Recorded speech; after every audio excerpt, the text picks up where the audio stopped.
സമയത്ത് പ്രചരണ സമയത്തൊന്നും പറ്റിയില്ല. പക്ഷെ ഞാൻ ഒരു വാട്സപ്പിൽ ഒരു മെസ്സേജ് ഹാനിയൊക്കെ അയച്ചു. ഫുട്ബോൾ ഇഷ്ടമാണോ? ഞാൻ വിചാരിച്ചു എന്തെങ്കിലും ഫുട്ബോളിനുള്ള ഷൂകളോ എന്തെങ്കിലും അയച്ചു കൊടുക്കാമെന്ന് വിചാരിച്ചു. He said, no, I don't play much soccer. So I said, what do you do then? What are your hobbies? അപ്പൊ ആ കുട്ടി എന്നോട് പറഞ്ഞില്ല, ഞാൻ ഫുട്ബോൾ ഒന്നും കളിക്കാറില്ല. അപ്പൊ ഞാൻ ചോദിച്ചു എന്തൊക്കെയാണ് വിനോദങ്ങളെല്ലാം, എന്താ ചെയ്യുന്നതൊക്കെ ഞാൻ ഹാനിയോട് ചോദിച്ചു. And he didn't reply. So after some hours, after I finished all my meetings and road shows for the day, when I picked up the phone, I saw that there was a reply from him and I looked at it.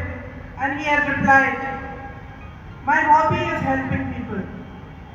ആദ്യം ഞാൻ football shoes ഒക്കെ ഒന്ന് വേണമെന്ന് ചോദിച്ചപ്പോൾ ആ കുട്ടി മറുപടി തന്നില്ല. കുറേ നേരം മറുപടി ഒന്നും ഉണ്ടായിരുന്നില്ല. എൻ്റെ പ്രചരണം എല്ലാം കഴിഞ്ഞിട്ട് വൈകുന്നേരം വന്ന് ഞാൻ ഫോൺ എടുത്ത് നോക്കിയപ്പോൾ വാട്സപ്പിൽ ആ മറുപടി ഉണ്ടായിരുന്നു. ആ കുട്ടി പറഞ്ഞ എന്താണെന്ന് അറിയോ? എൻ്റെ വിനോദം എന്ന് പറയുന്നത് ആളുകളെ സഹായിക്കുന്നതാണ്.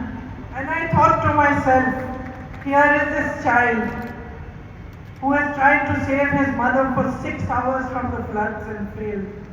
Here is this child who has lost every single member of his family, and he is telling me that his hobby is helping other people who are suffering. ഞാനിപ്പോൾ ആലോചിക്കുകയായിരുന്നു, ഇവിടെ ഒരു കുട്ടി, ആ കുട്ടി 6 മണിക്കൂർ അമ്മയെ രക്ഷിക്കാൻ വേണ്ടി വെള്ളത്തിൽ നിന്ന് രക്ഷിക്കാൻ ശ്രമിച്ചിട്ട് രക്ഷപ്പെടുത്താൻ പറ്റിയില്ല. കുടുംബാംഗങ്ങളെ മുഴുവൻ നഷ്ടപ്പെട്ടു. ആ കുട്ടി എന്നോട് പറയുകയാണ്, എൻ്റെ ജീവിതത്തിലെ വിനോദം എന്ന് പറയുന്നത് മറ്റുള്ളവരെ സഹായിക്കലാണെന്ന്. Those words of Hani are a talisman for me. I have written them in my heart. ആ ഹാനിയുടെ ആ വാക്കുകൾ എന്ന് പറയുന്നത് എൻ്റെ രക്ഷാ കവചമാണ്. ആ വാക്കുകൾ ഞാൻ എൻ്റെ ഹൃദയത്തിൽ എഴുതി വെച്ചിട്ടുണ്ട്. Because this child of Wayanad, one of you, is showing me the way ahead. കാരണം വയനാട്ടിലെ ഈ കുട്ടി നിങ്ങളിൽ ഒരാൾ മുൻപോട്ട് പോകാനുള്ള വഴി എനിക്ക് കാണിച്ചു തരികയാണ്. In many ways, the political challenges we face today are like that landslide. പല അർത്ഥത്തിൽ പറഞ്ഞാൽ ഇന്ന് നമ്മുടെ രാജ്യത്ത് നമ്മൾ നേരിടുന്ന രാഷ്ട്രീയ വെല്ലുവിളികൾ എന്ന് പറയുന്നത് ഇവിടെ നടന്ന മണ്ണിടിച്ചിൽ പോലെയാണ്. There are no rules. ഓരോ നിയമങ്ങളുമില്ല. There is no explanation. പലതിനും വിശദീകരണങ്ങളുമില്ല.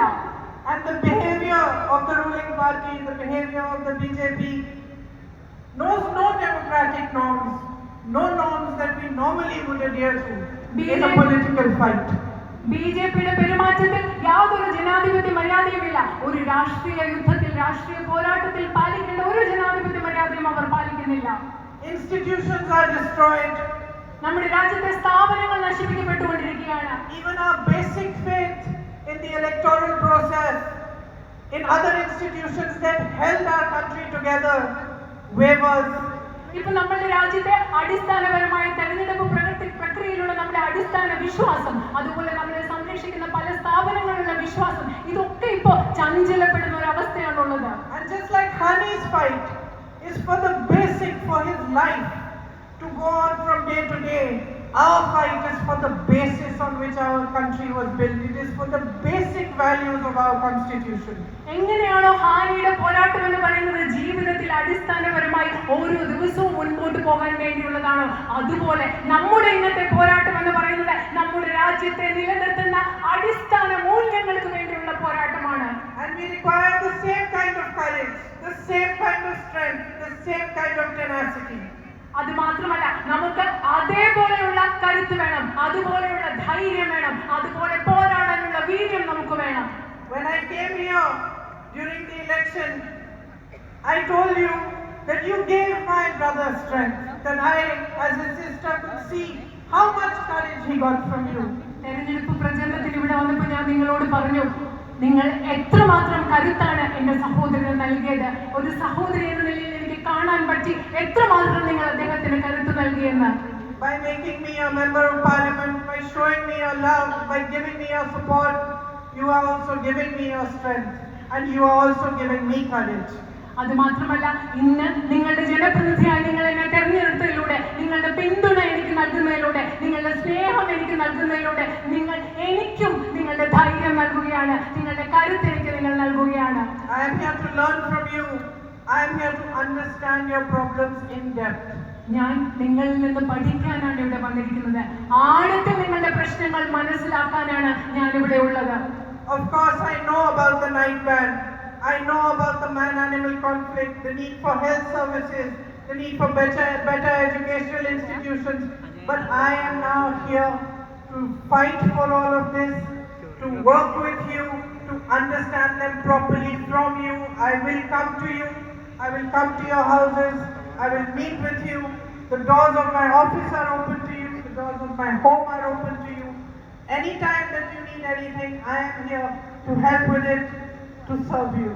എനിക്ക് ഇവിടുത്തെ രാത്രിയാത്രാ നിരോധനത്തെ കുറിച്ചറിയാം, വന്യജീവി സംഘർഷങ്ങളെ കുറിച്ചറിയാം, മെച്ചപ്പെട്ട വിദ്യാഭ്യാസ സ്ഥാപനങ്ങളും മെച്ചപ്പെട്ട ആരോഗ്യ സംവിധാനങ്ങളും നിങ്ങൾക്ക് വേണമെന്നുള്ള പ്രശ്നത്തെ കുറിച്ചറിയാം. പക്ഷേ ഇത് കൂടുതൽ അറിയാൻ വേണ്ടി ഞാൻ നിങ്ങളിലേക്ക് വരും. നിങ്ങളെ അത് ആഴത്തിൽ എനിക്ക് നിങ്ങളിൽ നിന്ന് മനസ്സിലാക്കണം. എൻ്റെ ഓഫീസിന്റെ വാതിലുകൾ, എൻ്റെ വീടിന്റെ വാതിലുകൾ എല്ലായ്പ്പോഴും ഇവിടുത്തെ ജനങ്ങൾക്കായി നിങ്ങൾക്കായി തുറന്നു കിടക്കും.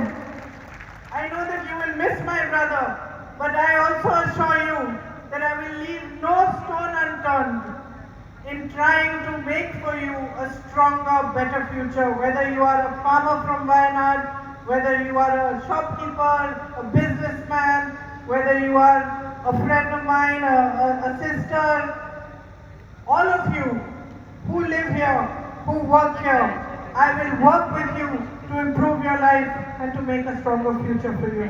എനിക്കറിയാം, എൻ്റെ സഹോദരൻ ഇവിടെ ഇല്ലാത്തപ്പം അദ്ദേഹത്തെ കുറിച്ചുള്ള നഷ്ടബോധം നിങ്ങൾ അനുഭവിക്കും. അദ്ദേഹത്തെ മിസ് ചെയ്യുമെന്ന് എനിക്കറിയാം. പക്ഷെ അദ്ദേഹത്തിന്റെ അഭാവമില്ലാത്ത വിധത്തിൽ ഞാൻ കഠിനമായി പരിശ്രമിച്ച് ഇവിടുത്തെ ഒരു കർഷകരാകട്ടെ, ചെറുകിട കച്ചവടക്കാരനാകട്ടെ, ഇവിടെയുള്ള എൻ്റെ സഹോദരിയായ സുഹൃത്തായ സിസ്റ്റർ ആകട്ടെ, നിങ്ങളുടെ പ്രശ്നങ്ങൾ പരിഹരിക്കുന്നതിന് വേണ്ടി എന്നാൽ ആവും വിധം പ്രയത്നിക്കുമെന്ന് ഞാൻ നിങ്ങൾക്ക് ഉറപ്പ് നൽകുകയാണ്.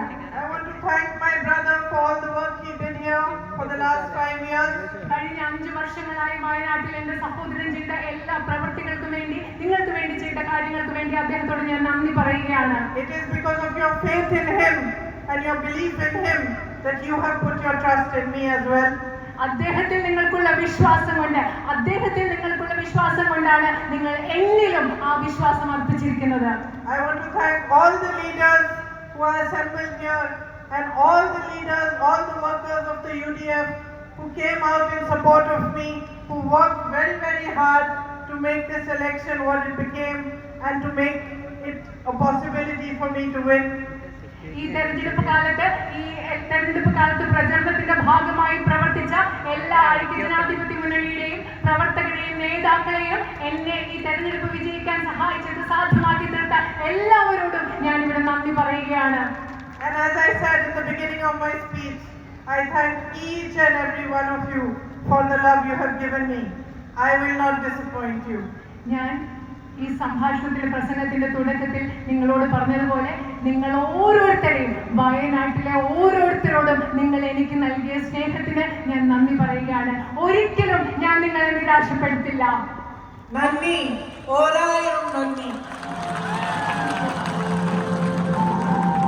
ആരാധന ചെയ്തു CK Kasim, Babu പൈക്കാട്ടി, CJ Antony, KT Mansoor, MT Ashraf, PG Muhammad, DP Rasheed. നന്ദി പ്രകടനത്തിനായി ബാബു പൈക്കാട്ടെ ക്ഷണിക്കുന്നു.